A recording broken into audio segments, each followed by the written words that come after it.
This is TalkLoudRadio.com.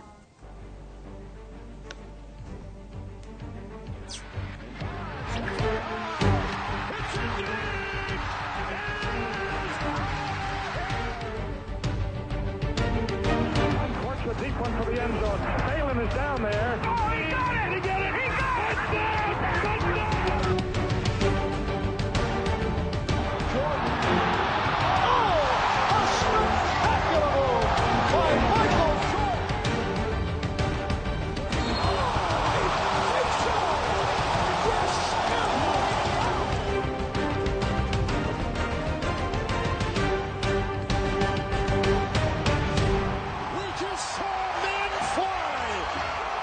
What is going on, guys? All right, welcome to episode 36 of the Armchair Fantasy Show. I'm your host, of course, Jeff Lambert. You can follow me on Twitter at JeffLambert77. Of course, we are presented by TalkLoudRadio.com. You can find us on all your major podcast networks, iTunes and Stitcher, and, of course, streaming in the Going for Two app. And we come at you live every Tuesday and Friday night on Facebook. I'm with my co-host tonight, Ryan. How you doing tonight, Ryan? Good, man. Just recovering a little bit from Monday's game, but ready for talk some NFL now. Good deal, good deal. All right, so basically what we're going to do tonight, man, is, this is going to be our last show before the season actually kicks off. So we're going to go over some news and notes. There's been a lot that's happened since the last time we were on. So we'll go through those really quick, touch on some of the big topics, and then we'll take a break. And when we come back, we'll do game-by-game previews. Does that sound good to you? Works for me. All right. And for the listeners out there, if you got any questions, feel free to ask the questions, and we'll try to get to them at some point during the podcast. But we got a pretty jam-packed show here, so we're hoping we can get it through within an hour. Let's go ahead and kick it off with, of course, the big news everybody's talking about right now, and that's the Le'Veon Bell news. Of course, has yet to report for camp. Has basically, 4 days left before the season starts, and he's still not in camp. Yeah. What are your thoughts on Bell, man? What's going on right now? I'm honestly still not worried. Probably shouldn't be. I'm a little too cavalier about it, but he did it last year. He showed up basically yesterday last year, but he's going to show up this year again. He said he'd be there by the season. I took advantage of somebody panicking and traded AB for him this morning, and I have full belief that he'll be there and get ran into the ground as last year's Steelers. I think if you have a chance to get him low, I may have paid a little bit more than I should have for him. If you can get him low, do it. Yeah, I agree. I think you can buy him low. Right now, I think every owner is panicking. If they, had Bell, they went out and tried to add, James Conner, thinking he might get the start. And he still might get the start even if Bell does show up. I heard today from Tomlinson that they don't know if Bell would start, if he'd have enough time in the couple of days to get ready for the game or not. So Conner may get the quote-unquote start, but I bet you if Bell's there, he's going to get most of the bulk. Yeah, he'll get more carries, more touches, all in all. I agree. Now, granted, they did do this last year, and I think he only had 13 total touches last year. So if it's anything like that, you could be in trouble if you're a Bell owner. But I think that you're right. They're going to run him into the ground. This is his last year in Pittsburgh. Might as well go ahead and use him as much as you can. Even if he misses one or two games, who cares? You're playing for the playoffs. Exactly. If you can survive that, you're good. Exactly. All right, the other big news, which would have been the biggest news if it wasn't for Bell not showing up, is Jerick McKinnon, of course, the star running back from my 49ers, towards ACL on the last play of practice, out for the season. A lot of Twitter talk going around about who's going to play. Is it going to be Alfred Morris? Is it going to be Breida? Are they going to sign somebody? What are your thoughts on the situation right now out there in San Francisco?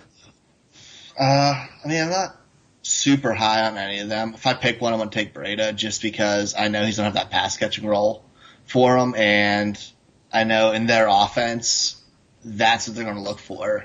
And they've had a role like that for a while. And Alfred Morris is Alfred Morris. He's going to grind out, get ugly yards. He might get some short yards carries, but he's have no implication on the passing game. And when he's on the field, they're going to know what's going to happen. Yeah, I agree. I actually, when it first came out, I saw Matthew Berry and Mike Clay both tweeting that Alfred Morris was the running back to own. And, as a fan, I didn't really believe that was the case. I thought it would have been Breida. I actually went and looked up, and I think I put a stat out, something like Alfred Morris has like 57 career receptions.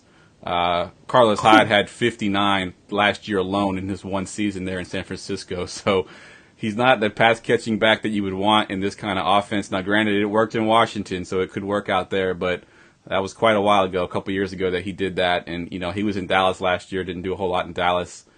He's a guy that's going to get you 3 yards, 4 yards, and basically fall down. I think Breida has a little bit more upside, and if I'm picking one of them, if I can afford to take Breida and just wait a little bit, I think he eventually overtakes Alfred Morris if he does, in fact, get the start. Yeah, and even if he isn't starting, you're gonna watch a 29-year-old running back plotter along, or get somebody who has some big play potential. Exactly. I also brought up too something that no one really had thought about, but their fullback played for the Ravens for a while. Kyle Juszczyk, or however you say his last name. I mean, I think he had 49 targets. Yeah, he had like 49 targets last year. I mean, they could definitely use him in a halfback sort of tight end type role. He could take that passing down role, so he could get a little bit more value. Deep league only, I wouldn't add him in any like 10 or 12 team league. But if you're talking like 16 team league, you might want to look at that as a potential bye week fill-in guy. Yeah, I mean, it'd be a real deep league for him. Definitely. He actually got drafted in I think. Our 16-team Writers League, I believe, or it was one of our 16-team leagues. I think Mike Kelly actually took him in that league. So we'll see how it pans out for him. That's deep. Yeah, I got some deep leagues. I'm in some pretty deep leagues. I think the one with Jeff Rainey is 16 teams IDP. I think it's like 30-man rosters. It's something crazy. So yeah, I'm in that one. Yeah, that's right. You are in that one. I think Colin Kaepernick got drafted, and the safety out there too, and whose name's right now it's escaping me. The one that was also kneeling during the anthem in San Francisco. Eric Reed. Yep, Eric Reed. So he didn't have a team. Neither one of them have a team, obviously, and they both got drafted. That's to show you how deep that league is. Yeah, that's league's your only non-Boston Scott's share, if I heard right. Yes, that's the only one I don't have. You own him in that league. I'm in 10 leagues. I own Boston Scott in 9 of them, and of course the one I try to add him in that I thought I would be, the only one to have him. Of course, you already owned him, of course. All right, let's talk a little bit about Khalil Mack. Obviously being traded to the Bears now. Let's talk a little bit about first what it does for their team defense, for a standard team defense type league, and then IDP. I know you had mentioned that he's changing positions, and it's a really big thing there for IDP. So let's talk about team defense first. Team defense, I think it moves them up the upper echelon, and I mean they're not going to be week to week play because they have a really tough division. I mean, they open with the Packers. They got to play them after that again. They're going to play the Vikes. I mean, it's not going to be pretty, but they're definitely be playable. And then IDP, him switching on MFL, he switched from defensive line to linebacker, which kills his value because all the sacks and stuff are great for defensive linemen. Those tackle numbers have to be there for linebacker. Luckily, ESPN, he has both. That's a good point. Yeah, I think ESPN typically does that. If someone switches positions in the middle of the season or before the season, they just give them both positions. I guess MFL is different. They'll actually switch him to a different position. But you're right. If he's just getting sacks at linebacker and you're not getting that many tackles, then yeah, he's going to kill that value, and that position's going to hurt a little bit. Now, if it's just a defensive player, if you can play anything, I know I played in leagues where it's just defensive player. I'm not quite as worried about it there, but if you have to put a defensive lineman or a linebacker in that position, then yeah, it definitely kills his value for sure. Yeah, it makes him a top 5, takes him from a top 5 to 10 player to like a top 40. Yep, agreed. All right, I wrote down this note here, and we've kind of gotten some new information since the last time I set this up, but Saints cut Jonathan Williams, kind of been a surprise move during the cuts, and obviously we expected Boston Scott to sort of step into the role of number 2. They go out and sign Mike Gillislee, who's now slated as the number 2 running back. If you're drafting today, or if you're looking to make a trade or pick one of these guys up, which of these guys you want to own, Boston Scott or Mike Gillislee? Probably Mike Gillislee, because his role is going to be more defined as the early down back to counteract Kamara, where Boston Scott's kind of going to work as Kamara's backup. I'm not really jacked about getting either one of them unless it's a really deep league, but they definitely can both have some value, but I'd lean a little bit more towards Gillislee because if he plays well, he could maybe eventually take Ingram's spot, which we said about Jonathan Williams last week, so we know how that went. Right, exactly. Now he's on the practice squad, so who knows how that's going to go there. Kind of a minor note here, but major in the fact that this guy has been in the news quite a bit. Martavis Bryant being cut. What are your thoughts on that? Anything there for fantasy? No, I mean, I liked him in basketball. I had some shares of him. I don't know how much longer he's going to be in the league. Yeah, I think he's being investigated. Sanctions. He's being investigated and may end up getting a ban again. So if he gets banned again, I think his career's over. Yeah, he's done.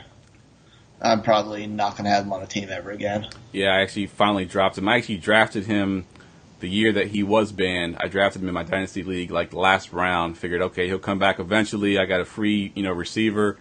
I think I've started him one time since I've had him because he's just been in and out of the lineup. He can't stay on the field. It's just, it's ugly. So I finally just dropped him and got rid of him. Can't have him anymore. Yeah, he's been a nightmare. Next out is for the Eagles. We know Wentz is out, so we're gonna have Nick Foles starting Week 1. Do you have any value there? Probably more DFS than anything implications, but.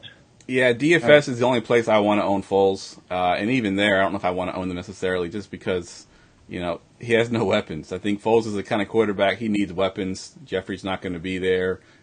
Both his running backs are banged up. I think they're both going to play, but I know both of them, Clement and Jai, were banged up. He's got no receiving core. Aguilar's been dealing with injury all preseason as well. He'll start as well, but I think he's still banged up.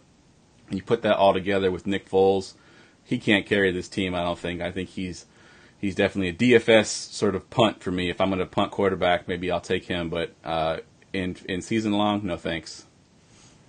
Yeah, I'm not really excited to have him start in the Scott Fish Bowl. Next one, Donta Foreman is officially gone to the PUP.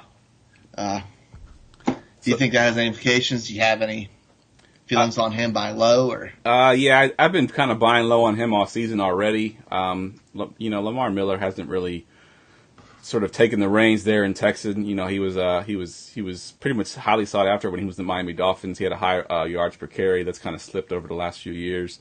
Donta Foreman kind of showed what he can do last year before he got hurt. And I think when he comes back, if you can get him and afford to stash him on your bench, I think he eventually takes over for Lamar Miller. In the meantime, Lamar Miller is a serviceable flex position for me. Yeah, I might be on the opposite of you on this. I don't think Donta Foreman's that good of a running back. I think he's just a big-bodied guy who can go forward. I'd actually rather have Lamar Miller on my team.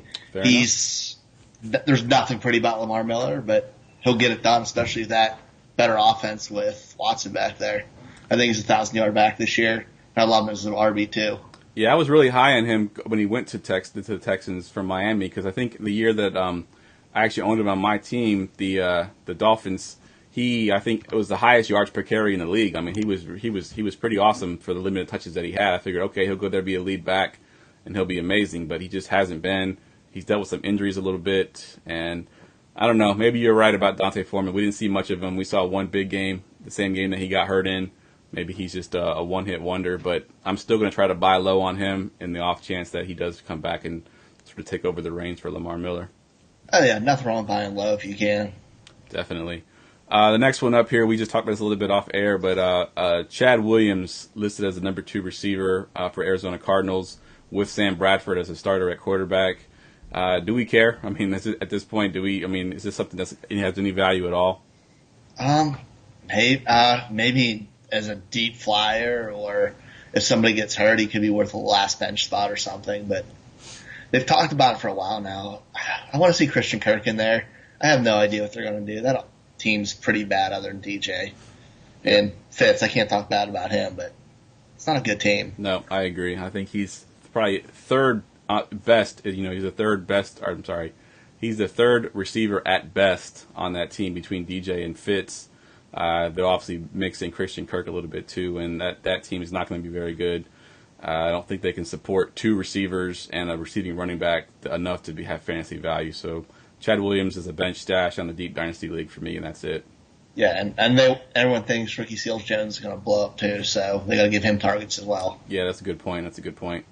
All right, Royce Freeman. Of course, he was sort of overshadowed as these running backs were coming out of college this year. He wasn't the one that was mostly talked about, but he appears to be the one getting the starting job here in Denver. What do you think of that? It's about time. I think we talked about it last week, how they said Booker was a starter, and that's trash. We know who the better running back is. Booker's just a guy. He can catch some passes. That's really it. He couldn't beat out C.J. Anderson, and Royce Freeman's a far more talented back.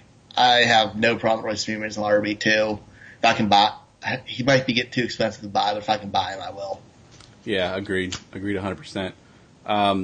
Mac Hollins, I know this is probably for more deep leagues, and it's also for DFS. I'll make a reference to DFS on this one, but Mac Hollins is supposed to start for the Eagles with Jeffrey out. He can't stay in the lineup. He's been injured in and out of the lineup. Shelton Gibson was kind of the preseason darling for the Eagles. Any interest there at all with Shelton Gibson in a deep league? Not really. I mean, Alshon's eventually going to be back. Aguilar's going to be there. They still have Irv Goddard. There's a lot of targets there to rely on their third receiver. Agreed. I think DFS actually pointed this out, though. If you're going to play him in the DraftKings showdown style, where you're basically picking one game in that Atlanta-Philly game for showdowns, he's actually only $200. He's basically a free square. He catches one pass, he hits his value. So if you're playing that particular DFS slate, the one gamer, I think he's basically a plug and play right there for $200. That's so cheap. Yeah, exactly. Let's see what we got next. Chris Godwin and Djax listed as co-starters. Which of these two guys do you like better? Chris Godwin, easily. I love Chris Godwin's talent. I'm trying to buy him as many dynasty shares as I can.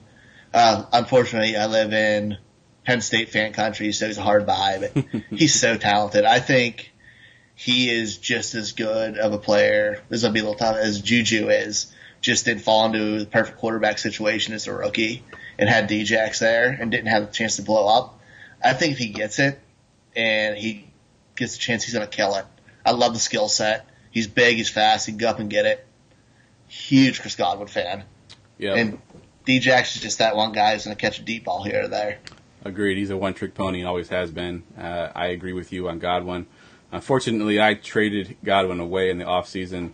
I wanted to get some. I was deep at receiver, and I needed some running back, so I actually traded as he was part of my trade to get 3 first-round picks. So I ended up getting Sony Michel, Nick Chubb, and Royce Freeman because I needed to bolster my running backs up. So unfortunately, I missed out on Godwin, so hopefully he doesn't blow up too much for me because I'm gonna hate myself for trading him away. Yeah. Here's one. The one I'm real excited about is Antonio Callaway getting the number 2 spot in Cleveland. One, because I've been a Josh Gordon hater for this entire offseason. But Antonio Callaway's a talented guy. In trouble, out of trouble, but he's on the field. He's been lightning. We saw it in the preseason. We saw it in his limited action in college. I think I picked him up in a couple free agencies today in redraft, my last bench spot. He's just a talented guy. He'll be the perfect offset to Landry. Nice. Now, you're not worried about him getting the start, sort of ceremoniously getting the start, and then Josh Gordon just sort of taking over from there? In reality, no. I'm not starting. As I said, he's on the bottom of my bench. He's a high upside flyer for me. And if he blows up, chances are I'll trade him while it's high. If not, I could keep him. And if he doesn't do anything, cut him. Yeah. Last bench spot, who cares? Not worth keeping, exactly. All right, so this one here, Kenyon Drake and Gore listed as co-starters. Is this sort of just an ode to the veteran, or do you think Gore actually has a chance to be the starter there in Miami? I think ode to the veteran. I mean, Frank Gore will, kind of how we talked about some of the other guys, he's just going to plod along, get a carry here or there, and keep Drake fresh, because Drake's he's not a 20 carry guy. But if he gets rested, gets the ball in open field, and can spread it out a little bit, he's lightning and he makes plays, but it keeps him fresh that way. And I'm not really worried about Balaj either, even though he wasn't really mentioned. Yeah, Balaj, I think he sort of had a pretty bad preseason, and he sort of fell off. I think people particularly said he would actually eventually take over there, or at least give Drake a run for his money. But I think you're right. I think Gore, he's a veteran there. They're going to list him as a starter. He may even get the ceremonious start and actually get the first snap of the game, but I think Drake comes in. He had a pretty good preseason, had a pretty good, explosive run there. I think he had 40-plus yards or something on one run. So I like Drake a lot, and unfortunately also traded him away this offseason. Yeah, I mean, if Drake got 200 carries or maybe like 180 with some receiving and Gore got 150 carries, I wouldn't be surprised, but the value difference between the two of them is going to be hugely towards Drake because of what he can do. Agreed 100%. Let's talk a little bit about what's going on in Jacksonville. Of course, we talked a little bit last week about it with Keenan Cole. Now the starter, they got Moncrief listed as a starter as well. I know people were high on D.D. Westbrook. Are you less high now that Moncrief listed as a starter, or do you still like D.D. Westbrook? I think it's about the same. We talked about last week. We thought D.D. was going to stay in the slot anyways, and Moncrief's more built for the outside. I think the role will stay the same, just Moncrief gets a little bit of a nudge. I hate all the receivers this year in fantasy. In all reality, I don't mind Bortles, but I hate all the receivers. Gotcha. Ronald Jones, I know you were pretty high on him in the offseason. He's listed as the number 3 in Tampa Bay. What's going on there? Next question. He got outplayed in the offseason. You grab Jones, you're not playing him now. You're waiting for him later in the season when he breaks out. If you have a good team and you can afford to stash him, do it. Don't trade him for chump change. My one buddy who's probably listening was talking about trying to lowball me on him today. Right now he's a hold. All right. You're not going to buy him. You're not going to sell him low, where he's the third string. He's going to be a later season starter, just like we've seen with some other guys. Fair enough. And I got one more here. Chris Carson, of course, we expect him to be the starter there. Rashad Penny, any value there with Chris Carson as a starter? There's still value. I'm sure they're both going to get their carries. And Carson right now is at the lead back role. But it's Seattle. Anything's possible with them.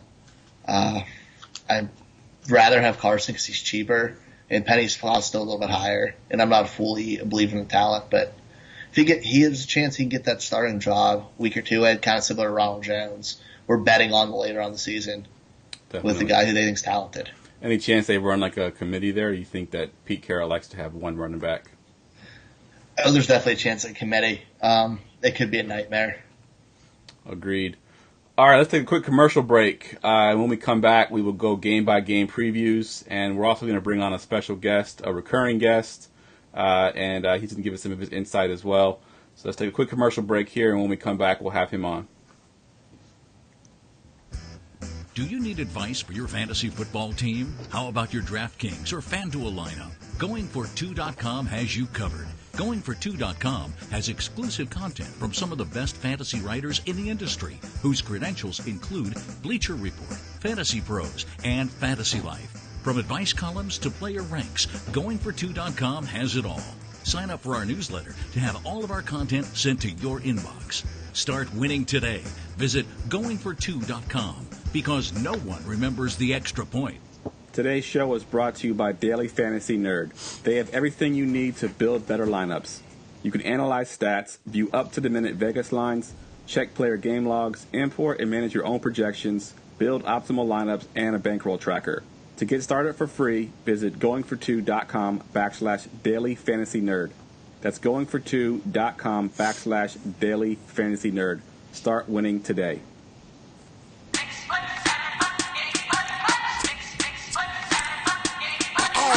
Excuse my charisma, vodka with a spritzer, swagger down pat, call my shit Patricia, young money militia, and I am the commissioner. All right, quick commercial break there because we got so much to get into tonight. I also want to bring on our special guest, recurring guest. If you watch the show often, you know him already. He comes on here. He's the only person I got that comes on my show that has his own theme music. He is considered the jinx in our circle of friends. He's had some doozies already this year. He actually predicted on a podcast that we had after the draft was done. He predicted Darius Geis would be the Rookie of the Year. Of course, he tore his ACL. He predicted that Marquise Lee would be a huge breakout. Of course, he tore an ACL. And he also predicted that Jarrett McKinnon would have a breakout season in San Francisco. And, of course, he also tore his ACL. So he's on a roll already with jinxing players. We're going to bring him on. Hopefully he doesn't jinx your guys. Shane, how you doing tonight, man? Jeff, what's up, man? Hopefully I don't tear your ACL on that, all right? All right. Good, man. I'm ready to break down these slates. Football's back. Good stuff, good stuff. And I forgot to hit your intro music, man, so I'm going to hit that just to get you hyped. You ready? I was going to say, we don't need it. I mean, we can go without it, right? He goes by many names. The jinx, the curse, the kiss of death. His predictions aren't always wrong, but they are never right.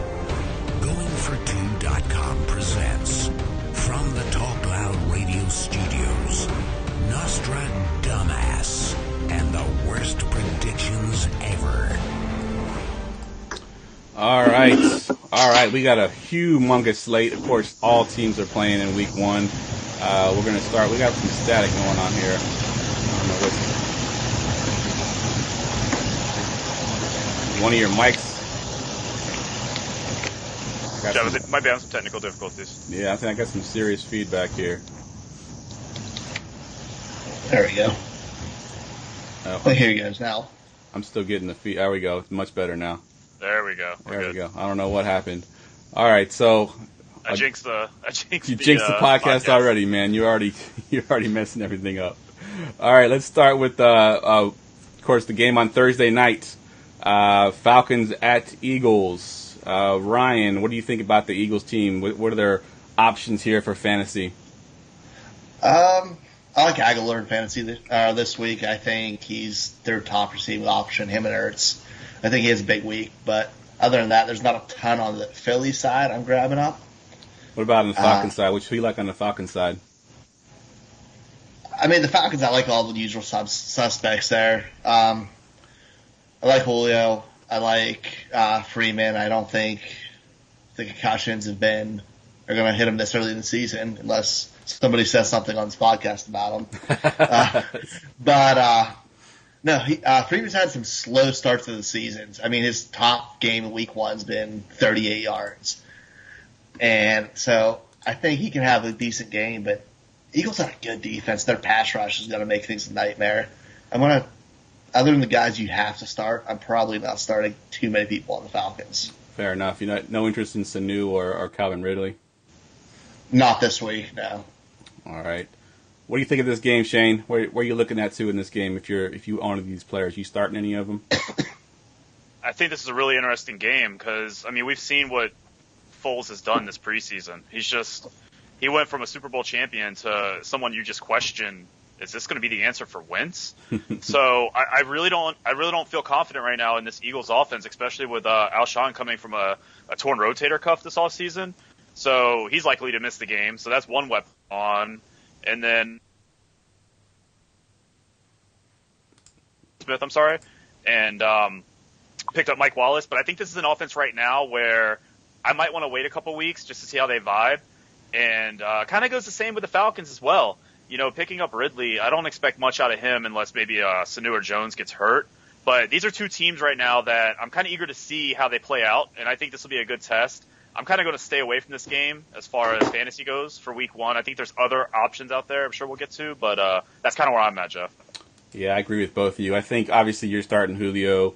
Matt Ryan is probably a backup to you. I don't think anybody has him as a starter unless you have a really deep league. He may be starting. I think he was ranked 14 or 15, so he possibly could be starting for you. Devontae Freeman, of course, you're plugging him. You're using him. I don't think I'm using Tevin Coleman. I don't think if I can afford to, I'm not using Calvin Ridley or Sanu. I think this is going to be a low-scoring game. I don't think that either team really had a time to sink in the preseason. A lot of them didn't play. I think this is going to be sort of a sloppy, ugly first game of the season, and if I can avoid it, I'm definitely going to be avoiding it. Next one on the slate here, we've got the 49ers at Vikings. Of course, my 49ers just lost Jerick McKinnon. Vikings have one of the best defenses in the league. What do you think of this game, Ryan? I have no problem starting anybody of the Vikings main guys. Cook, and then Thielen and Diggs, Rudolph, Cousins, any of them are great. I'm kind of hedging all 49ers against that defense. Whoever they decide's the number one receiver on the Vikings side, whoever Rhodes is covering is going to disappear. I guess it'll be Goodwin. That's what I'm thinking, yep. So that kind of takes his value down, and they're good, man. I don't want anything to do with Niners offense, especially with us not knowing the running back situation. Yeah, exactly. I think if back in the day when I used to read the newspaper on these days, to do like these game previews, and they would put both teams side by side, and they would have quarterback versus quarterback, running back versus running back, and they would kind of line them up and give a check mark to the to the team that won that position. And I think the Vikings, if they did that, would have every check mark next to them. I think Kirk Cousins is better than Garoppolo right now at this point in their career. Dalvin Cook is obviously better than anything that they got there. Diggs and Thielen better than the receiving core. The tight end's better. I mean, everything. Defense is better. This is going to be an ugly game if you own any of the 49ers. You know, as a fan, I know it's going to be an ugly game.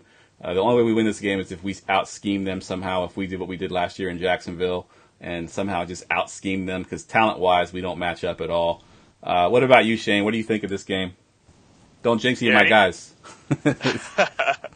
I think it's kind of hard to jinx a team that you're looking at your starting running back either being Matt Breida or Alfred Morris. I mean, keep in mind, Alfred Morris, I want to say, Jeff, we talked about it. I want to say he averaged a little over 4 yards a carry when he was with those Cowboys. Obviously, we're not going to see him do the same thing here with San Francisco. I just think, there's so many question marks over this Niners team. So that kind of entices me to want to play Jimmy Grapes here a little bit with Garoppolo. I mean, I'm sure Kyle Shanahan's going to want to rely on his pass game a lot more. When it comes down to the Vikings, I mean, I think Ryan touched on it a little bit there. They're going to take their time, easing in Dalvin Cook, but Kirk Cousins should destroy this game. I mean, the Niners were, I think, like a bottom 5 defense in pass last year as it was, and this offense is only going to improve. Thielen had a great year last year. Stephon Diggs is always a playmaker. I think the Vikings run away with this one, and I don't think it's going to be close. So another thing, too, as far as the Vikings, I also like Latavius Murray as maybe like a GPP play with them easing in Cook. Latavius had a pretty good preseason. I'm in a few GPPs this weekend just to see what happens. Fair enough. And for those of y'all that don't play daily fantasy, GPP stands for Guaranteed Prize Pool. Basically, your big tournaments. So that's what that means. Yeah, I agree with both of y'all. I think that they're going to ease Dalvin Cook in, but I think if you drafted him, you're starting him. You have no choice, really. Same with Kirk Cousins. You're basically starting him. I almost said Alex Smith. I don't know why I'm thinking Redskins because Kirk Cousins. You miss him, Jeff. I guess so. But yeah, I agree with both of you. I think the ones you're starting. There's no really question marks there. I think if you can afford to not start Garoppolo, I know you probably drafted him as the first quarterback, but if you can afford to not start him this week, I think in one league I actually have Garoppolo and Andrew Luck. I'm actually going to play Andrew Luck over Garoppolo. So I don't like any of the offensive players for the 49ers, and on the offensive side of the Vikings, start them all. I mean, they're all good plays. All right, so looking at the next game here, we got Jags at the Giants. Of course, the big story here is OBJ's big return, going up against this tough secondary of the Jags, and of course Saquon Barkley, the big rookie that's came out and had one big game in preseason, and then we didn't see him the rest of the time. So he's basically going to have his coming out party in this game. What do you think of this game, Ryan? I think it's going to be a rough game. I think OBJ is going to do his thing. They're not going to shadow him the entire game. He's going to get sometimes and scheme away from Ramsey and Bouye. They might work him in the slot a little bit. So I think he'll still get his. You can't bench OBJ. He was your first-round pick. Maybe second if you got lucky. A little worried about Barkley. His first game coming up against that kind of defense. It could be a little bit rougher than we expect. Yeah, agreed. I think we need to temper expectations in that first week. I think if he has a rough game, I think you just chalk that up to a tough matchup. I'm all about Fournette in this one, though. Yeah, Fournette. I'm actually on Fournette as well. What do you think, Shane? What's your thoughts on this game? I'm kind of on the other side. As good as this Jaguars defense was last year, they actually weren't that great against the run. I'm hoping this week I can get in a fantasy aspect. I'm hoping this week I might be able to get Barkley a little bit low owned because I think this is the time that you can kind of pull the trigger on him because we don't know how people are gonna treat this. Being a rookie, never played in a regulation NFL game, I think this is a perfect opportunity to take him in week 1. Obviously Odell's going to be there. We know he's going to get his share. Like Ryan touched on, he's a very happy camper with this new contract. I think we could see Barkley, with some red zone touchdowns here, goal line touchdowns rather. So I'm all over that, and I agree with both of you. I think Fournette's going to just absolutely go off. I think, this might be a run-heavy game. Both defenses, I know Giants and the Jaguars were like bottom of the barrel last year in run defense. So I think, you might see a lot of that. And obviously with Marquise Lee tearing his ACL, I'm sorry, Marquise, I didn't mean to. With him tearing his ACL, one guy actually in our Dynasty League, Jeff, that I was looking at drafting late rounds was DJ Chark. Keep an eye on him. This kid might get some playing time. I don't know. He might get a few reps. We'll see. But, they still got Moncrief, Cole, and Westbrook. So we'll have to see what happens in that aspect. But I think this might be a run-heavy offense on both sides of the ball, and I wouldn't be surprised if Barkley gets a few touchdowns this game. Fair enough. I actually had a thought, and it just escaped me now. I don't remember what I was going to say. Oh, I know what I was going to say. Giants last year were dead last. This is more of a DFS stat, but we can use it in fantasy football as well. They were dead last versus the tight end last year. They were terrible. They gave up the most touchdowns, the most yards, everything. So a good sleeper there is if you own Austin Seferian-Jenkins, who's now with the Jaguars. It's a good play there. I think he gets some more time in that middle of the field now that Marcus Lee is out. I think they target him even more.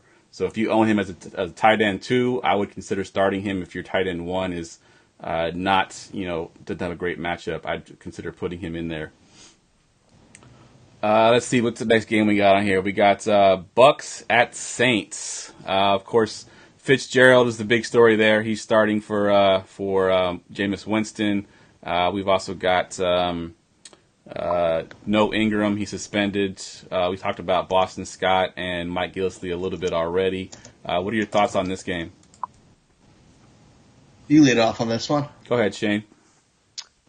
Yeah, Jeff, I'm going to correct you. It's Fitzpatrick that's starting. Ryan Fitzpatrick, quarterback. Oh, what did I say? Fitzgerald?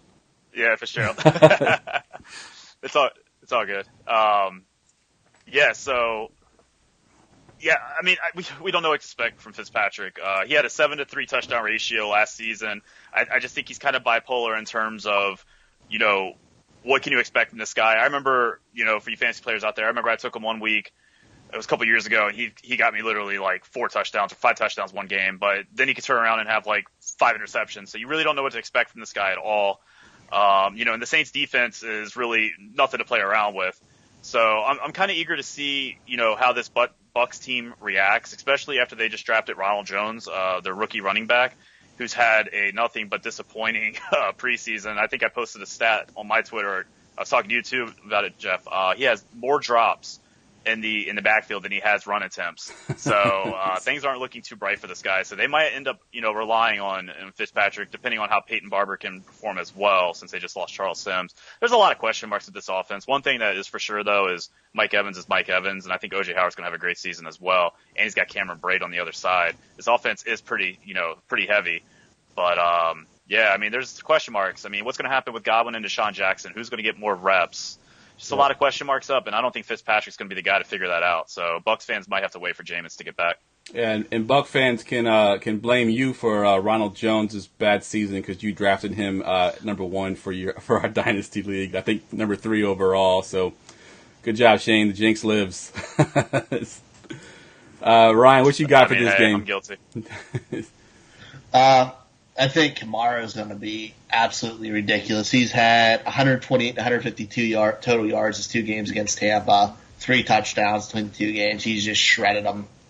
I think the Saints will have their way. I like deeper Traquan Smith in that number 2 role for them. I think he's going to be good. The box we kind of touched on earlier about Godwin and Jackson, how I like Godwin and Evans is going to do Evans things. I think it's a bounce back year for him. But it might be a little rough having Lattimore on week 1.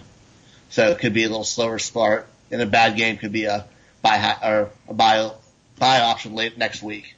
Yeah, agreed. I think that Mike Evans may struggle week 1 because of Marcus Lattimore there in the Saints. And I agree. I think Kamara is going to be a beast in this one. I think he's going to be one of the highest owned daily fantasy players this week as well. Kamara will be. I think overall, you mentioned Traquan Smith. I actually love him. Drafted him in my dynasty league. I think he has the potential to overtake Cameron Meredith and Ted Ginn eventually this season. The Saints have a history of with Drew Brees there at quarterback, have a history of making rookie receivers top fantasy options. They did it with Marcus Colston. Brandon Cooks was fantasy relevant his first year, and of course Mike Thomas, who's still there, also fantasy relevant his first year. So Smith is definitely there with the pedigree. He showed well in preseason. Actually was their best receiver in preseason. So good potential there. If he happens to be in the waiver wire and you have a spot on your bench you can afford, go ahead and add him now because he could definitely break out this year. I think old man Ted Ginn is on his last leg, and Meredith, unfortunately, coming off a major injury, may not be the same receiver he was before he went down. So good call there on Traquan Smith. And in fact, Gillislee might get some play in red zone carries too. mean, he's that big bruising back there. Definitely. And he's got the starting job Definitely. opposite Kamara. Could unfortunately for your Kamara owners steal a few touchdowns, but I think Gillislee could be a good play if you're playing in a deep league where you got a bunch of running backs. Like I think I'm in a league where I can start up to 4 running backs, and it's a touchdown only league. Gillislee would be a good play in that kind of league. All right, let's see. The next one I got up here is going to be one of the highest scoring games of the weekend, and of course Deshaun Watson returns. The Texans at Patriots. Deshaun Watson's return is going to be the big one. And I'm going to go to you first, Shane, because you jinxed Deshaun Watson last year because you own him in Dynasty as well in our league. So talk a little bit about Deshaun Watson's return. I feel like I'm going to have some kind of relationship with every game we go over. And I feel like there's going to be at least one player from each game that I jinxed. But, yeah, so my boy's back, Jeff. I finally got a quarterback this season. And I don't have to worry about, rostering 8 like I usually do. But, yeah, I want to just jump in here real quick because you also had Carson Wentz as well. Let's just throw that out there as well. So Carson Wentz and Deshaun Watson, you ruined both of them. You ended up trading Carson Wentz away, but the jinx was still there. It's full circle. It's like the Kevin Bacon movie. You can name at least 3 movies that relate back to Kevin Bacon. But no, I think a big part of this game is I'm going to read a statistic to you guys that is actually it's going to be more than just Deshaun Watson, and then that's obviously DeAndre Hopkins. So DeAndre Hopkins had 13 touchdowns last year, which is a career high. Well, he didn't do that under Watson. He did it under guys like TJ Yates and Tom Savage. So that's going to show you the impact of Watson when he gets back. I think this is going to be a high-powered Houston offense, and I also think this is going to be a huge help to Lamar Miller. Now that Houston's established their passing game, but then on the other side of the ball, you got Brady. He's the GOAT, and this Texas defense, their pass defense, was absolutely trash last year. Any other quarterback, I'd probably question what's Brady going to do without Amendola? And then Dion Lewis is gone. I mean, what's he going to do? And Brandon Cooks, you don't have him anymore. Well, it's Tom Brady. I mean, he can make any wide receiver look good. And I agree with you, Jeff. It's going to be a high-scoring game, and I'm eager to see what they do with Rex Burkhead. Now that they've picked him up, that should be pretty interesting. Agreed. Ryan, what are your thoughts? Actually, one guy he didn't mention who I love this week, this matchup, is Will Fuller. The Patriots are good at taking away teams' number one option, and they're going to give all their attention to DeAndre Hopkins, probably Stephon Gilmore, follow him around the field, and probably somebody over top of him, which will leave Fuller open. And last year with Deshaun Watson, he was absolutely absurd. He had 7 touchdowns in 4 games with him. Obviously, I don't think he's going to do that, but I think he could be a big game waiting to happen, especially with his ability to stretch the field and his connection he showed he has with Watson. Definitely agree with you both there. I think Fuller will be a sort of one of those guys you got to make a decision on. He's probably like in a flex type position. So I think if you're looking at that game, I think it's something I want to have exposure to. If I can get Will Fuller there at my flex, I definitely like that idea. Moving on to the next game here, we got the Titans at the Dolphins. The big story for the Titans there is Dion Lewis or Derrick Henry.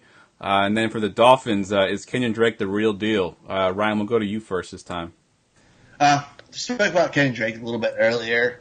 I think he's going to have a decent game against them. Titans are an okay team, or defense. They're not anything that special. We're worried about him disappearing. And the running backs for the Titans, I don't really want to mess with them. I mean, if you have one on your team, which you probably have one or the other, you probably going to start him for where you drafted them, but it's no one I'm that excited about. One guy I do love is Kenny Stills for the Dolphins this week. Devontae Parker is questionable. We don't know what Amendola's going to do, but we know Stills has performed for them the last 2 years, and they offered him big money. Definitely. Have you heard word yet? Is Devontae Parker definitely out for this game, or is still questionable? I think it's still questionable. Still questionable. Okay. Yeah. It's questionable. Yeah, and he might not be that good. Yeah, and so even if he plays, he's not good anyway. But Amendola could definitely be a good play in this one as well. I think he could be the Jarvis Landry for Tannehill there. I want to keep it. I don't know if I wouldn't play him, but I'd keep an eye on Albert Wilson too. Yeah, fair enough. They did give him a nice big contract there, and they, we're talking about using him in different places, even at running back sometimes. So yeah, that could be a good call there. All right, Shane, what do you got for this game? Yeah, if preseason's any indicator, Lewis had more receptions in the backfield than Henry did, but Henry had more, running chances. So I'd assume that they're going to use Henry as like a red zone running back if they need a couple yards to get in the end zone. And I'm imagining on like shotgun formations, things like that, they're going to use Dion Lewis in like passing situations. You got to flip a coin here. I don't know what they're going to do. I honestly have no idea what the Titans' run game is going to look like. As far as the Dolphins go, I mean, obviously they just brought in Frank Gore, who's at 35 years old. The coach basically, from what I've read, he wants to give Drake at least 15 to 20 carries. But the only thing I can think of them bringing Gore in is if it's for like pass protection. I could assume because Tannehill can't stay healthy, so I think they're going to use Gore as for protection help, and then they'll put Drake in there when they need the yards. So I'd expect to see Gore in there maybe on like third and long situations, or anytime they do like a tight end heavy offense or something like that. I think that's kind of how I envision it, but. I literally think they just brought in Gore just to protect Tannehill. Yeah, that's a good call. Gore has always been one of the best running backs as far as protection. Actually, if you Google it, I think it was Brian Urlacher. If you Google Frank Gore versus Brian Urlacher, I think Urlacher was blitzing up the middle in a game, and Frank Gore lit him up. I'm pretty sure it was Brian Urlacher, but you can watch it on YouTube. It was a pretty awesome block because I'm a fan of the 49ers, and of course he played for us for so long. So yeah, you're right there. He's probably going to be sort of that protection guy. He's going to be there on the third and longs because Kenyon Drake did struggle in pass pro. So I agree with you there. I also like, obviously, for the Titans, sort of a breakout candidate is Corey Davis. Him and Mariota, the word out of camp was that they were connecting a lot. They didn't do it too well in the actual preseason games. Actually, in one game, they missed a wide open, what should have been a touchdown. But Corey Davis and Mariota there were actually connecting real well in camp, and if they can bring that to the game, I think we'll see the breakout for Corey Davis for sure. And of course, Rashard Matthews back from the PUP had a pretty good season last year in fantasy, and Mariota's got the trust of Rashard Matthews. He could be a good play there as well. Didn't get much time in the preseason either. All right, next one I got here, the Bengals at the Colts. Obvious big story here is the return of Andrew Luck. Do you expect Andrew Luck to be Andrew Luck week 1, Ryan? He might not be the Andrew Luck of old, but he's going to be a damn good player. And he's going to attack those linebackers because they're all injured or bums.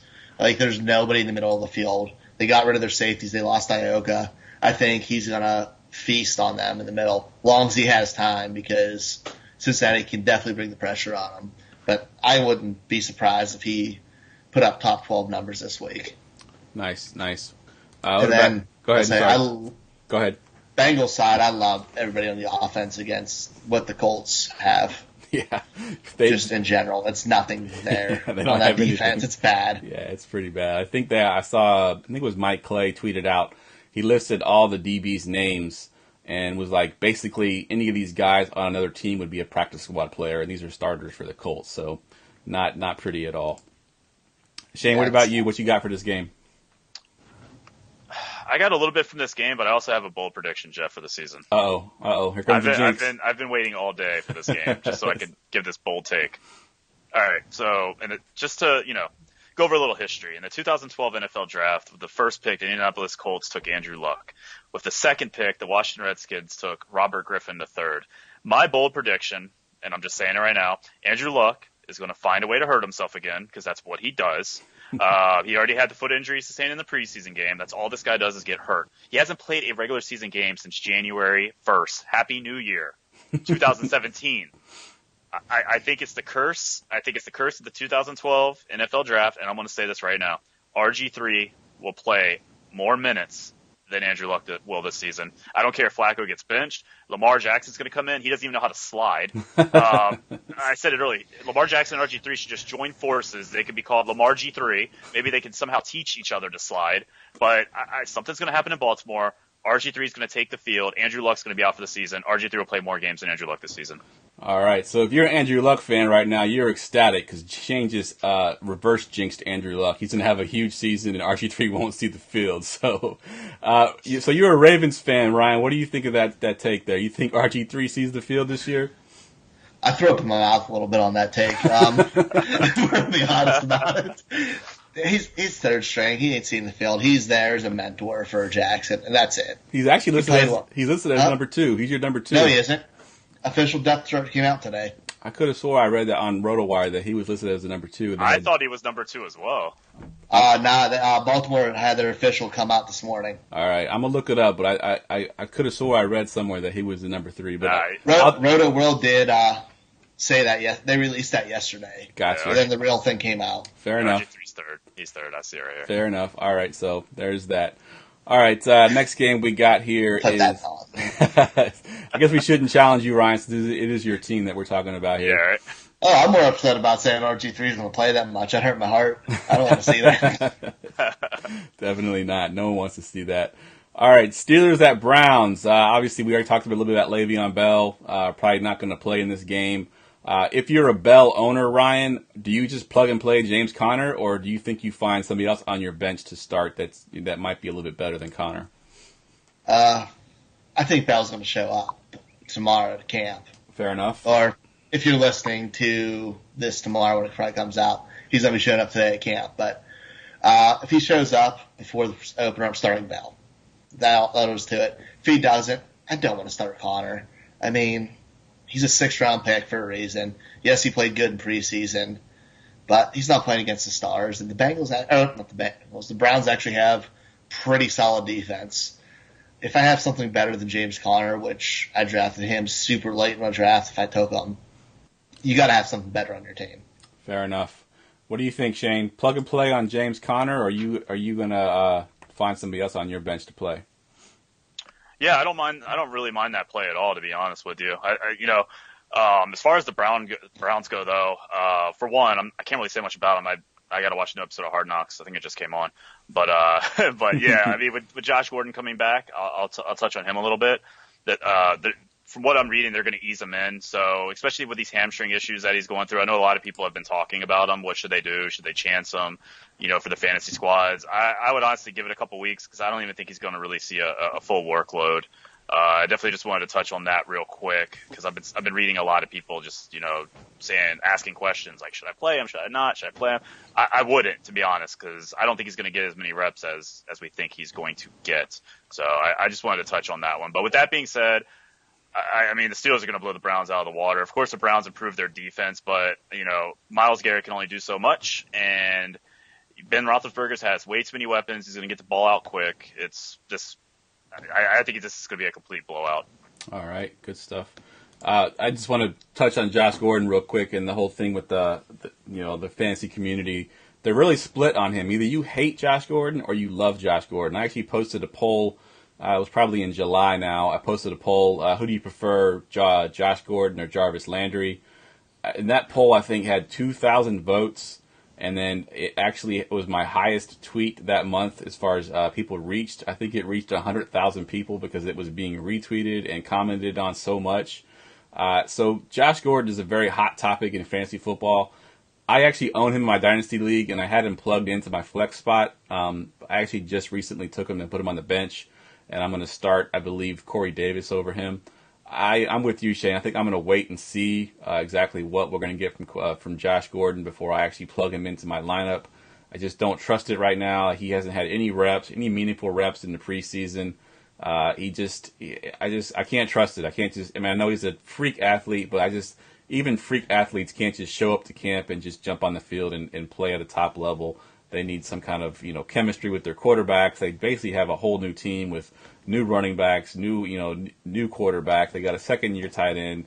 It's just, I don't know. I don't trust it. I know Josh Gordon's a hot topic for you, Ryan, so do you think you want to chime in with Josh Gordon? No, I mean, you guys said it. I'm not starting him, not playing him. I don't own him. So I'm not trusting a 28-year-old who hasn't been to camp or hasn't really played in the past 4 years. I'm good. Fair enough. All right. I would dive in. All right, let's go to the next game here. We got the Chiefs at the Chargers. It's the first of the 4 o'clock games. Of course, the Chiefs traded away Alex Smith in the offseason. They're going to go with Patrick Mahomes. He's also sort of a hot-button topic if he's going to be a fantasy-relevant quarterback in his second year, basically his first year as a starter. They got Sammy Watkins there now. They've got Tyreek Hill, one of the biggest playmakers out there. What do you think of this game? Of course, Antonio Gates is now signed back too, so that's another story in this game as well. What do you think of this game, Ryan? It's not the games I'm most excited for this week. I think there's so many storylines, so much exciting players in it, and big playability. I love Patrick Mahomes. You mentioned about having Jimmy Garoppolo earlier, just starting him. I'm starting Mahomes over him this week in my super flex. I love what he brings. He's a cannon. He's got to take chances. And the Chargers are going to be one of the best teams in the AFC. It's going to be a great test to start the season. And one of those receivers is going to go off with Verrett being out. Matter who it's going to be. I'm going to start probably both if I have them. Either one if I have them, of Watkins and Hill. You can't really bench them because of the big play upside. Exactly. And all right. The Chargers offense, maybe a late gamble is on Terrell Williams. All right. You don't like Mike Williams there at all? No, Mike Williams is actually solid too. He kind of slipped my mind. I'm curious how they're going to use those two actually. Yeah, it's going to be interesting to watch because they drafted him pretty high last year, and he didn't really do much his rookie season. So it'll be interesting to see how they kind of fit him in, especially with their tight end that went down. Of course, they got Gates now, but Gates isn't what he used to be. Hunter Henry, of course, is out, so they have some options there at receiver they can use to fill some targets. What you got for this game, Shane? I agree with Ryan, to be honest. I think this should be an exciting game. I don't mind playing Mahomes in fantasy this week, but I don't think I'm going to pull the trigger on him yet because a lot of people sleep on this Chargers team. Their defense was actually pretty good last year, and they're especially good at home. They were a top 10 team in pass defense. If I'm going to attack the Chiefs, I'm honestly going to look at Kareem Hunt. I think this is going to be a run-heavy game. I think it's going to be the Hunt and Gordon show, to be honest with you. Both defenses lack run defense, and both offenses have two of the best running backs in the league, hands down. Very explosive backs. So I think this is going to be kind of a whole different angle. I predict it to be kind of a whole different angle. I think this might be a run-heavy game. I think you're going to see a lot of running back touchdowns, and Mahomes, I'm just not ready to pull the trigger. He's had a great preseason. I'll give him that. He's like 22 of 30 or something like that for almost 300 yards. I mean, he's done it. But now we're going to go to the regular season, and you're going to play against the top 10 passing defense in the NFL from last year. So I'm just going to lower my expectations for a few weeks, and then we'll see how he does, and then it'll be time to pull the trigger maybe a few weeks down the road for even like a GPP option. But I'm all in on Melvin Gordon and Kareem Hunt. I really like them, especially for you DraftKings and FanDuel players out there, like the 4 o'clock slate. I might even do a stack here. I'm definitely looking at these two running backs. All right, good stuff. Of course, Shane, me and you have a friend in common that is a big Chiefs fan, and his biggest beef in this preseason was the lack of defense that they played. I think they had a game where I want to say it was the Rams they were playing. The Rams didn't play a single starter in this game. The Chiefs played their starting defense, and the Rams put up like 14 points on the starting defense with their backup offense. So the Chiefs' defense is in trouble if that's how they're going to play in the regular season. They don't have a lot of back there in the secondary. So this could be, this could get ugly, or could be high scoring at the same time. So it can go either way, because you're right, they both got good running backs too. If the Chiefs can control the clock and keep their defense off the field, that would be an advantage for them as well. So good stuff there. I actually like this game as well. The 4 o'clock game. I hope that we get to see this one on TV. I'm looking at the 4 o'clock games, but probably won't get this one on TV. I'll be watching that one on Red Zone. All right, next one we got here is Seahawks at the Broncos, and we'll go to you this time, Shane. What you got for the Seahawks and Broncos? Yeah, I mean, I kind of look at this maybe being one of the lower scoring games. I'm kind of questionable about the Seahawks offense. Obviously, they lost Paul Richardson, and Jimmy Graham's no longer there. Baldwin and Tyler Lockett are both banged up. I'm kind of, a lot of people are lowering their expectations about this defense and this offense in general. So, it's safe to say that Seahawks might be regressing this year. And then, of course, with Denver, we don't really know what to expect from them. Case Keenum? So, he was a one-season wonder, which we might be able to say about Foles in the playoffs last season. But I just look at this being a sloppy game. I don't know. I don't have any real focus on anybody in this game, especially for fantasy purposes. For several years in Denver, it's just been the Demaryius Thomas and Emmanuel Sanders show. And then that's to be continued in 2018, I'm sure. But, you got Case Keenum taking the realm. So it'll be interesting to see how this offense fares out. And I believe they just cut Paxton Lynch a couple of days ago. Yep. So, they're obviously headed in a different direction. And I don't know if they think Case Keenum is the answer or not, but it just seems like he's a filler, and Denver's just waiting till next year or the year after to, go after a quarterback. So fair enough. I don't expect much from this game at all, to be honest. All right. Yeah, definitely not a good fantasy game. Ryan, what you got for this game?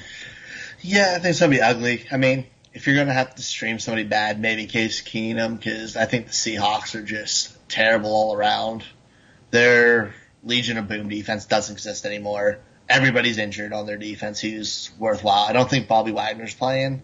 I think they're missing a couple D linemen. Yep. Everything, it's ugly. The Broncos should blow them out. I think the Seahawks will be one of the bottom 5 teams in the league this year. No one talked about Russell Wilson. What do y'all think of Russell Wilson? You think that the fact that they don't have anybody, he becomes the de facto playmaker and is good enough in fantasy? Obviously, you're starting him. You probably drafted him pretty high. But what's your thoughts on this game with the Broncos defense? Russell Wilson's going to do Russell Wilson things. He always starts slow, though. So him against them is probably not going to be pretty with that pass rush. I mean, you can't bench him. Agreed. But it might not be pretty. He might be real disappointed about it. Definitely. I'm going to steal a line from my friend Damian Adams. I went on his show just recently, The Real Deal with Damian Adams. He called the Legion of Boom is now the Legion of Whom, because we have no idea who's there anymore because they're all gone. So I'm going to steal that line there. I thought that was pretty clever. So yeah, I agree with y'all. I think this game is going to be ugly from a fantasy point of view. I think I got Royce Freeman in this game. I'm starting Royce Freeman in one of my leagues as my flex spot. Other than that, I mean, DT, I guess you're starting if you have to. Emmanuel Sanders, you're starting him if you drafted him most likely. But I don't love anything in this game. If I could avoid it, I would definitely avoid it for sure. All right, let's go on to the Cowboys at the Panthers. Biggest storylines here, of course, is the post-Dez era in Dallas. Christian McCaffrey and his huge workload in the preseason will continue into the new season. And the offensive line for the Cowboys has been in this story a little bit. Ryan, what you got for this game? I love Christian McCaffrey. I'm probably going to play him some DFS. And if you have me start him, he's a guy who just has moved up the entire preseason for me, especially after seeing the workload he's gotten. Apparently he's bulked up. He's going to catch a ton of back passes. They still have question marks. Who's the receiver who just got – who they said was out Curtis Samuels? Yeah, Curtis Samuels is out, who worked a little bit in the slot, so that'll open things up even more for CMC. I'm excited to see what DJ Moore does for them, too. And then the Cowboys, I think Dak's going to do better than we expect him to do because he does well spreading the ball around, not having to be forced to throw the ball to Dez. So I think he'll surprise. Even in this game, even the Panthers have a decent defense. And their offensive line still doesn't scare me for Zeke. It's Zeke. It's Zeke, exactly. I agree with you on that one as well. What you got, Shane? Look, I know I'm wearing the Redskins jersey, but I'm going to be honest with you. I think this Dallas offense is going to be complete garbo. outside of Zeke, who in my opinion is going to have to do everything, I'm going to break it down. They've got Allen Hurts, Terrence Williams, and Cole Beasley as a receiving core. All three of these guys caught a combined 6 touchdowns last season. That's it. So I'm going to tell you right now, their offense is going to regress. I think they're going to miss Dez. I really do. I think they are going to miss Dez, and I really think that they messed up in this. I think their offense is going to take a huge regression. Zeke he's going to have to carry the load. And then, Jeff, you probably can't even name 2 of their tight ends right now. I can't. Actually, I probably can because I just looked at this Roto World thing to see who was starting, but I think it's Swaim. Is that how you say his name? Jeff Swaim. And Jeff Swaim, yeah. I can't think of the other guy's name. And Rico's still there, surprisingly. I thought they released him with that marijuana possession charge, but he's still there as the third tight end. That was the only tight end I could name because of the marijuana possession charge, because he popped up. Exactly. Witten's gone. So this offense really took a step back. I honestly, this makes me want to like Zeke even more in fantasy. I definitely like Zeke because I believe that he's going to be, the focal point. On the other side, like Ryan was saying, McCaffrey is definitely the play. I just checked his price on DraftKings. It's $6,400, which is unbelievable. So that's a plug and play to me. I think that's your chalkiest running back, especially on all sites. FanDuel, DraftKings would be McCaffrey, but I got the Panthers winning this one. So I think the Cowboys are going to take many steps back on this offense. Yeah, I think I got a guy that works with me, and he's a huge Cowboys fan, and I've always sort of compared Cowboys fans to those fans that just they're sort of delusional sometimes, where they think that their team's better than they actually are. This guy at work actually is pretty realistic, and he's predicting his Cowboys to only win 5 games this year. I don't think they're going to be very good, but in fantasy, we don't care about wins and losses. It's just, the usage that Zeke will get. I think volume alone, if it wasn't Zeke, even if we put Alfred Morris back there, I think volume alone makes the running back for Dallas Cowboys, valuable. And of course, you get a guy like Zeke, and as talented as he is, it makes it even better, of course. The post-Dez Bryant era, I think, is going to be really dependent on how Michael Gallup, their rookie receiver, shows up. I think he can sort of be that Dez Bryant role if he can sort of learn the offense, get up to speed with the NFL game. He looked good in the preseason. In that first game especially, he caught a 30-yard touchdown from Dak Prescott. If they can get some kind of connection, he can be sort of that Dez Bryant role, that red zone role. They could be okay. Christian McCaffrey I love. I actually got in a huge debate on Twitter over Christian McCaffrey. Someone predicted that he would be a regression. And I just with Nate. Yeah, exactly. I mean, we went back and forth for a while on that one. I think I said that Christian McCaffrey had 197 touches last year, both catching, running, and receiving, which isn't that much. And he was a top 9 running back in fantasy and PPR last year. He's going to get more than that this year for sure. And I think that he'll be more efficient than he was last year. And I think there's just no way that he's not at least top 9, which is what he was last year. And if top 5 is what I could probably predict him being at the end of the season, when you consider his receiving yards, his catches, his rushes, everything that you put in there, he can be top 5 for sure. So I love me some Christian McCaffrey this year. All right, we're up to game number 13, and this is going to be your team, Shane. Redskins at the Cardinals. What do you got for this game? Yeah, I mean, realistically, I think the Skins are going to start off slow, and then I'm not even saying we're going to have a winning season, but this offense just has way too many question marks, and we're still battling an injury bug. Chris Thompson's questionable, Crowder's questionable, Reed is questionable. I mean, our whole offense just seems questionable. Adrian Peterson is questionable because I don't know how long he's going to last. He's obviously showing some pretty good signs from training camp, this, that, and the other. Be reporters all over him, but that's to be expected because that's what DC sports teams do. They just want to keep you hopeful. I'm not a firm believer in Peterson, to be honest with you. I was actually a believer in hopefully maybe signing Darkwall. I just think there was other options out there, and I think his age is going to show. So, I mean, he averaged 3.5 yards a carry. Now, don't get me wrong. I will say this. I do think he's going to have a better offensive line. Redskins, I will say, if they stay healthy, their offensive line is legit. So we'll see what happens. But outside of that, I think the Redskins are going to have a very tough time in this 425 game, traveling over to Arizona. And the main reason is because there's one guy that's returning, and his name is David Johnson. I think a lot of people, not so much fantasy owners, but you don't hear a lot of buzz about him this weekend. And he's going to make sure the NFL knows that he's back. And I think, on both sides of the ball, Arizona's defense is still pretty stout. Patrick Peterson's probably the best cornerback in the league, in my opinion. It's going to give Alex Smith a tough time. The whole Redskins wide receiving core is just a bunch of question marks. We don't know who's going to lead. I could just see the Redskins committing dumb penalties. It's not going to be good for the Redskins. All right, so it changes anti-jinx to his Redskins, so they'll probably have a really good game that day. So, all right, what do you got for this game? What do you got for the return of DJ? DJ's on do DJ. I think he's on a show. Like Shane said, he's going to come back to show he's one of the top backs in the league, top weapons in the league. I think I'm pretty sure he's paying for a contract this year. Yeah, he is playing for a contract. So if he needs any more extra motivation other than showing he can come back, there it is. I think he'll be fine. I think the Redskins D should do well against the Cardinals, though, because Cardinals really don't have much with Sam Bradford and 35-year-old, Larry Fitzgerald on there. But it's kind of a boring game. There's a few guys to watch. I want to see DJ play, though. But there's nothing really other than him fantasy-wise I'm really messing with. And Fitz, obviously. Yep, I agree. I think it's weird. Like, I've listened to a lot of in the off-season, and, now that it's getting closer to the season, you get all the redraft guys coming out of the woodworks. But I keep hearing, David Johnson's injury, how does he come back from his injury? it was a wrist injury. It wasn't a leg injury. It wasn't a knee injury. It wasn't an ankle injury. It was a wrist injury. It's not going to bother him, unless he gets hit on it, like on a perfect hit, helmet's at wrist. But there's no risk of re-injury really. It was a freak injury to begin with. He's the same guy that he was when he went out. There's no issues there. And then it's interesting too because Alex Smith is kind of captain check down. Except for last year, he decided he wanted to throw the ball down the field to Tyreek Hill.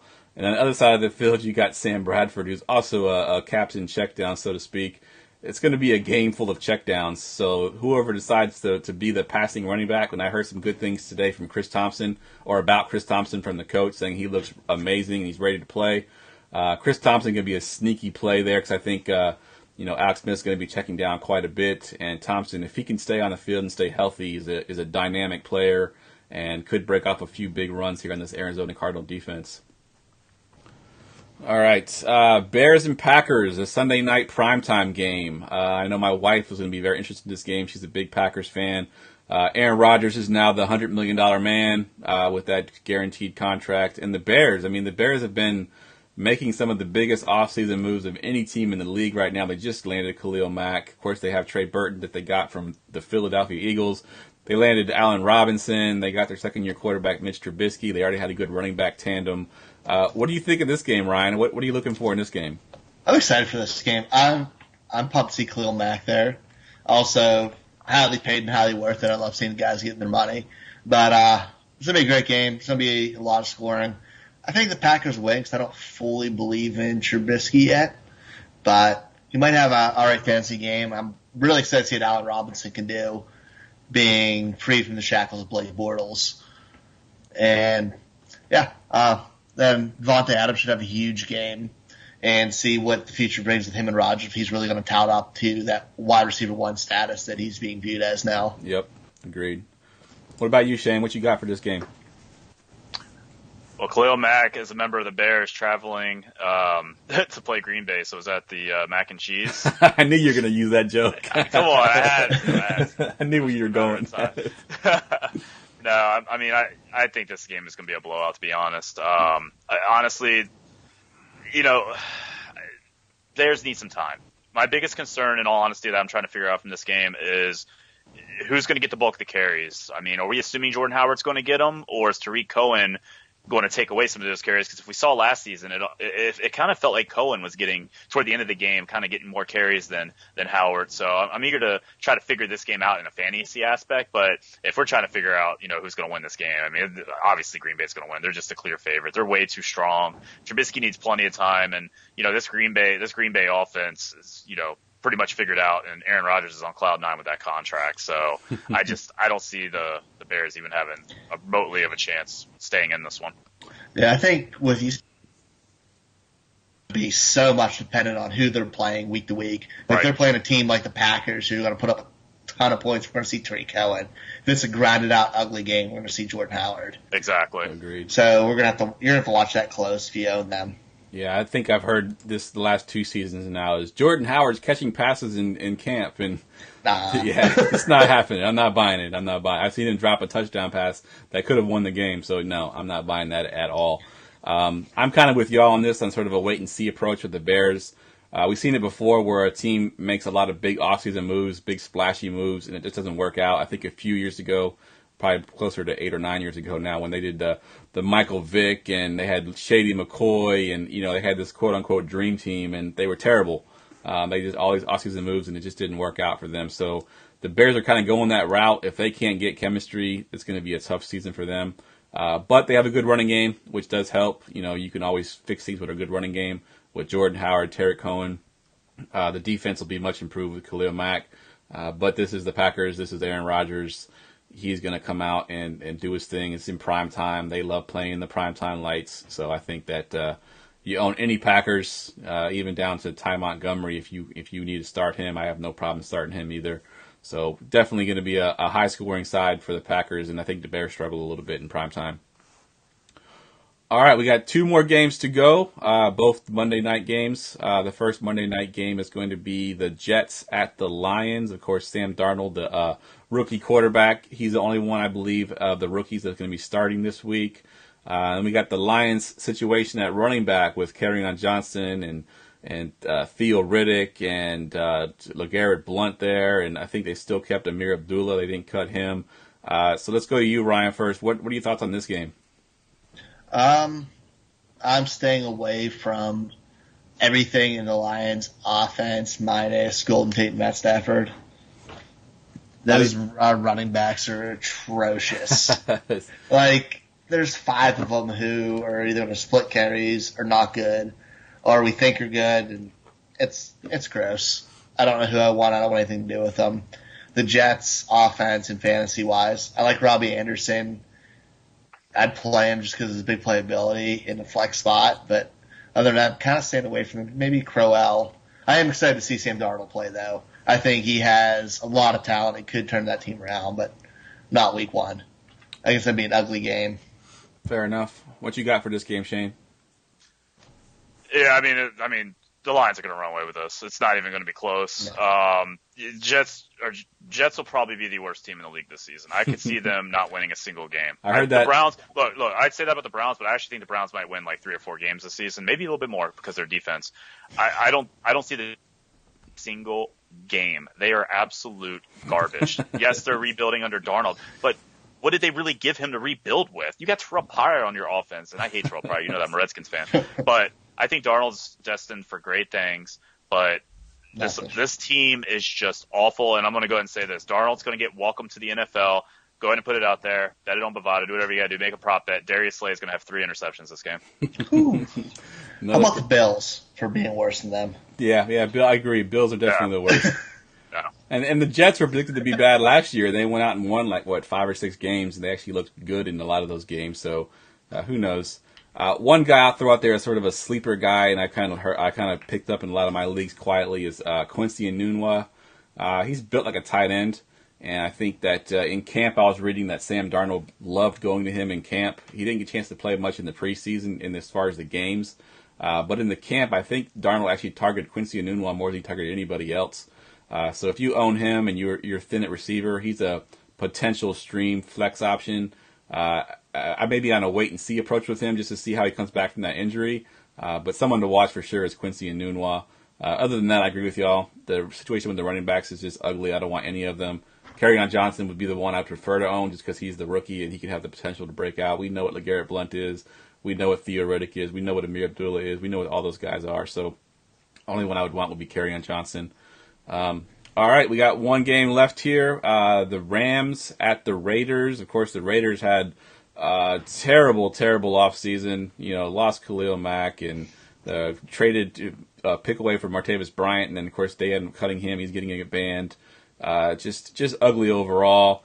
The Rams starters, I'm kind of interested to watch in that first week, is because they didn't play at all in the preseason. It's sort of a coach's decision to not play a single starter in the preseason. So I'm curious to how they come out this first one. And of course, Brandon Cooks now with the Rams. Shane, we'll start with you this time. What are your thoughts on this game? Yeah, I think you're going to see the ball in the air a lot. Obviously, we're all interested to see this Raiders offense under John Gruden in a regular season game. I'm tempted to want to play Marshawn Lynch, but you got to ask yourself, is Doug Martin going to take away a lot of his value? With the Raiders bringing in Jordy, is that going to take away, time from Amari Cooper? It's just, this is another offense that there's a lot of question marks, and we need to see how Carr is going to perform. But, a lot of people have these Rams on a pedestal. A lot of people are actually predicting them to go to the Super Bowl against the Patriots. And they can do that because Todd Gurley is a man, a myth, a legend. And I'm honestly all over Gurley with going against this defense, especially without Khalil Mack now. I'm looking at him all over Fantasy DFS this weekend because I think this is probably going to be the best year he's ever had. I got the Rams winning this one. Obviously, with Gruden back, Raider fans are rejoicing. I still don't understand the Khalil Mack trade. I know they're trying to, save some money and free up that salary cap, but how do you just get rid of probably one of the best defensive players in the league? Unless they got plans down the road. I don't get it because this team can easily compete this season, but I think they're going to start off 0-1 against this Rams team because this is a very, very, very good team, and I'm all over Gurley. I'm especially on Gurley this game. I think Gurley is going to make some noise. I got him scoring at least 2 to 3 touchdowns. All right, good stuff. Ryan, what you got? I'm glad I live on the East Coast, and it's going to be past my bedtime for this game. I think it's going to be really ugly. I'm not going to talk about Gurley. Gurley's going to do Gurley things. The Raiders are not going to do much, man. I mean, Cooper could catch some volume, but like you said, we don't know what that offense is going to look like. They're the oldest team in the league since, the last 10 years? Probably John Gruden's last team, Super Bowl team, with Rich Gannon and Jerry Rice. I can't remember what site it was. They had it since 1992. There's the oldest team they've ever recorded. It's average age of 27 or 28. Wow. It was something absurd. I don't know what the Raiders are going to do this year. They're old. They're slow. The Rams are going to kill them. I think Brandon Cooks is going to have a huge game. It's like you said, Gurley's going to go off, and that deep ball is just going to be there. I think Cook's going to have a huge year just because of that. And I love that offense. Curious to see who gets the target, how the target share works out. I think Cooks will get it because they didn't make the top 5 highest paid receiver in the league for nothing. Right. I'm just curious to see how it goes between Robert Woods and Cooper Kupp for that second in line for the target's job. Yeah, I agree. I think that Cooper Kupp was interesting because I've brought this up multiple times in the offseason. He actually was, I think, 7th, 8th, or 9th, somewhere in that range as far as red zone targets in the league. Of course, led the Rams team in red zone targets. Now you got Brandon Cooks there. Robert Woods is pretty good. Todd Gurley obviously is always a red zone option. So I'm curious to see Cooper Kupp if he continues that sort of red zone option that he was for Jared Goff last year, or if that sort of shifts over now a little bit to Brandon Cooks, or how that sort of plays out. I'm with y'all on the Raiders. I don't know what John Gruden's doing. Maybe he's pulling the Sixers move and just trying to tank and get first round picks and try to rebuild that way. I don't know what he's really doing because this team is old. I mean, Marshawn Lynch is old as dirt. They traded for Doug Martin. He's been around for a while. Jordy Nelson's on his last couple of years. It's just, I really think that going back to the Rich Gannon and Jerry Rice days is probably one of the oldest teams, and John Gruden just seems to like old players. I don't know what his deal is, but agreed. I think if I own any Raiders, I'm hesitant to play any of them in this game, except maybe Amari Cooper, just because it could be jump time that he can get in that fourth quarter. He's just one of those guys you can't bench if you have him. Exactly. You drafted him too high. You did skip over my boys, though, the Ravens-Bills, in a super ugly blowout. Oh, yeah, you're right. I did skip over that. And I think in my notes here I wrote Bills at Ravens, and then the one note that I put on there was just ugh. Yeah. So let's talk about the Ravens a little bit. Go ahead. Ravens defense is going to be the most played thing in DFS this week, I'm pretty sure, because I think Nate Peterson has one more completion than interceptions last year. I think he has 5 interceptions and 6 completions. He's terrible. It's going to be really ugly against that defense. I like Alex Collins. He's going to get the ball. I'm sure Shady will get a ton of carries and touches, but I don't know how much he's going to do against Baltimore's defense. It's going to be an ugly game. Yeah, I agree. I expect a nice, easy start to the season for the Ravens, because I think the Bills are one of the worst teams in the league. Yeah, I agree. I think I saw recently the Super Bowl odds came out, and they were like the worst. Obviously, even behind the Browns and the Dolphins and everybody else, they were terrible. So, agreed there. Shane, what you got for the Bills and the Ravens? And I don't know how I missed this game. It's literally the third game on the slate here that I looked at, and I somehow skipped right over it. It was so ugly that I missed it. I don't blame you for missing this game. What's there to talk about, right? No disrespect to your Ravens, but the Bills are starting a quarterback who threw 5 interceptions in one half. How do you feel comfortable with that? And obviously Josh Allen looked like a turd. He had one good game against the Browns in preseason. The rest he just did absolutely nothing. Which is funny because in our Dynasty League, I had the battle of the rookie quarterbacks, which Sam Darnold won, by the way. In our Dynasty League, I drafted Josh Allen and Josh Rosen and Sam Darnold, and I had them just all battle it out to see who did the best, and I ended up with Darnold. So, but besides, this offense is terrible. Their best receiver is a fat, overweight Kelvin Benjamin. I haven't even looked. I don't even know if he's lost weight yet. It's Zay Jones and Charles Clay. So, there's a lot wrong with this Bills team. Alex Collins is going to probably be the leading running back after this game. The Ravens are just going to run away with this one. It's in Baltimore. Crowd's going to be pumped. They're going against the Bills. I mean, any crowd would be pumped if you're going against the Bills at home week 1. So, yeah. All right. It's like a college football game playing against Tennessee Chattanooga to open the season. Right, exactly. Exactly. Yeah, I think the only thing I'm interested to see here is if it does end up being somewhat of a blowout, if we see Lamar Jackson get any snaps there in the fourth quarter. That would be kind of fun to watch. Actually, Jeff, RG3 will be in there, and by this time, Andrew Luck will already be hurt, and my theory will be correct. RG3 won't even be active if he's the third quarterback, so I hate to tell you that he probably won't even be active. Oh, God. All right, guys, that wraps it up. Of course, we ran a little bit long there. We had a lot to sort of pack in there, but I think we did pretty good. I'm going to just kind of go around to both of you here. Just tell my listeners and our listeners where we can find you at on Twitter, etc. Of course, Ryan's here every Tuesday with me. Shane, you'll be a recurring guest, and hopefully you don't jinx too many people as we go through the season here. But Ryan, where can we find you on Twitter? You can find me on Twitter at Ryan Searfoss at Fantasy FB Connect. You can find me in Fantasy Football Connect group on Facebook. You can find me for GoingFor2.com as a writer. I'll be doing the waiver pickups weekly starting next week, and also write for Dominate Fantasy Football. All right, Ryan does a little bit of everything. Shane, where can we find you on Twitter, and are you anywhere else? Yeah, absolutely. Right now I'm at DFShane26, at DFShane26. That's DFS with one S, DFShane26. And, yeah, I'll be on here all season, man. Hopefully rejoin you guys and get back on here and talk football all year. All right, man. Good stuff, guys. And for the listeners out there, if you're into DFS, there will be a DFS podcast that we do on Friday nights with Gerson and Tim. So definitely tune into that. Again, 9:30 on Friday night. We'll be breaking down some of the plays for this weekend. With that, I'm Jeff Lambert, and you can follow me at Jeff Lambert77 on Twitter. Of course, GoingFor2.com, and visit the website TalkLoudRadio.com for all the podcasts that are uploaded as well. And with that, good night, guys.